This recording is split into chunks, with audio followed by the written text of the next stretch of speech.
What's up, traders? Welcome back to my weekly index market review.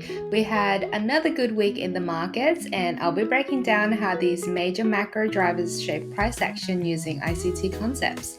This week's news drivers occurred in the later half of the week. Monday through to Wednesday had no red folders, which are important for volatility. However, with that being said, on Monday, we had a beautiful discount long from this order block, which allowed us to take buy-side liquidity and hitting premium above Sunday's open before reversing down in the afternoon and creating the low of the week.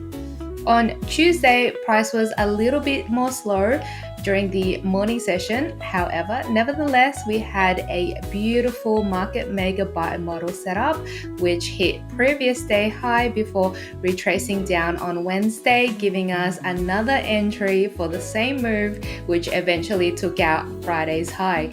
On the morning session, we had a clear order block with a 10 a.m. displacement, but with entry towards the later half of the morning session going into early lunch hour. On Thursday, buoyed by both the jobless claims data and upward revision in the Q2 GDP, indices closed notably higher, with the S&P 500 setting a new record high.